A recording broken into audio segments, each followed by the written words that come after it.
So my name is Marfo, key facilitator for the Digital Financial Literacy Training Program for micro, small, and medium enterprises. Digital finance is just using digital channels for your payments, and some of these digital channels are mobile money. We have debit and card transactions. We have POS transactions. We have banking transactions as well. All these channels are mediums that we can channel for digital payments. Traditional finances is the use of cash, that is actually having physical cash to procure services or products at your convenience. Currently, in this modern era, in this modern age, people are widely known to want convenience at home or convenience that is very beneficial to them. And one of these ways is being able to offer your products and your services through online medium and also being able to deliver them to the homes of these individuals. And some come through delivery. How do we bridge the gap between traditional and then also being able to acquire more revenue and expand your customer base? That is the reason why digital payments came up. So if you pick up a normal or an ideal me who would sit at home and want to make a purchase online or want to make a purchase from a business, I'd want to use a medium of mobile money or I want to use a medium of banking to actually make payments for these products or services. Now, if I'm going to do that, I would have to channel through a digital medium to reach the vendor or the supplier of the service. So that is why digital channels are widely encouraged in this modern era.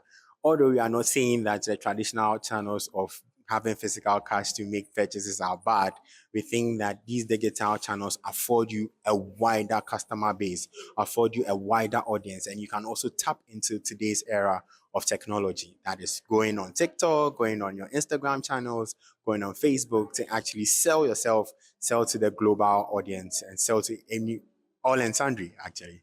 I think the first risk is with regard to setting fraudulent acts that have emanated from the implementation of digital channels. If you take today in Ghana, mobile money is one of the channels that is widely used by businesses to facilitate the provision of service. Now, these mobile money service channels have been tapped into by fraudulent individuals who are also using the same benefit to scam business owners and defraud them of their hard-earned value or hard-earned money.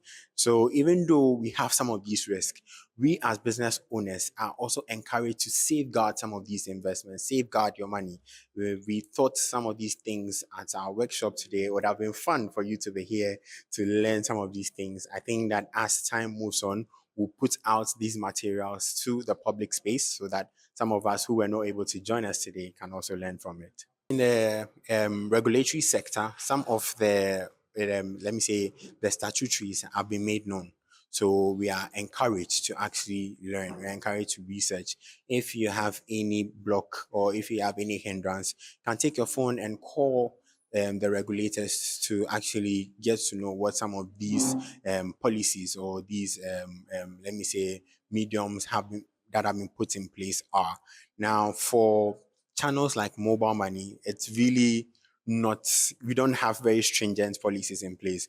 Once you have your Ghana card and you set up your business on a mobile money channel, the only thing that is being, let me say, the only thing that's been required of you as compliance is that you use it for a legal means or use it for effective or efficient use.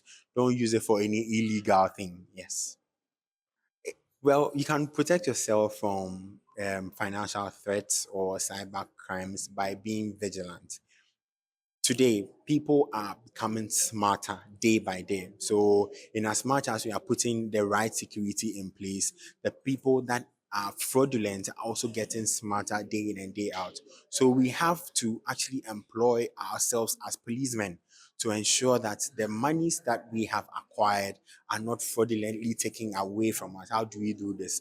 Example is mobile money. Ensure that you get your confirmation. Ensure that that confirmation is coming from a credible source. And also, if you can take the extra step to check your wallet to ensure that the money has actually come into your account is one way of actually curbing MoMo fraud. And also, as a business owner, we know that your focus is always on the revenue, but take some time to ensure that the transactions are the right transactions that are coming in. Let's not be in a rush. Let's ensure that we are getting the right business at the right time. I think one of the most common pitfall is the lack of accountability. And how do we make ourselves accountable? It's actually ensuring that we are sticking with our budget plans. So the creation of a cash flow statement, or if you have a budgetary document where you have the revenues that you want to make at the end of the month, and then the expenditure that you expect to make at the end of the month, you try and stick to them. And once you are sticking to them, it is helping you grow. You get to learn a lot more about your business in terms of revenue. If you set a target of 10,000 for your business at the end of the month and you are not able to hit that target, you become innovative. Think of different ways that you can employ, that is, do more marketing. If there are certain social media channels that you've not tapped into, you can tap into them. See how best you can broaden your base so that I can meet that revenue. In terms of expenditure, we have high and low peak periods, right?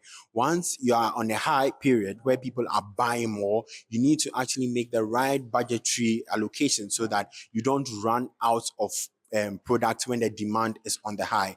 And then when you're on a low period, you don't need to put a lot more investment into your product when you do not have to. So in terms of a business owner, let's make sure that we are taking the right decision or making the right decision at the right time.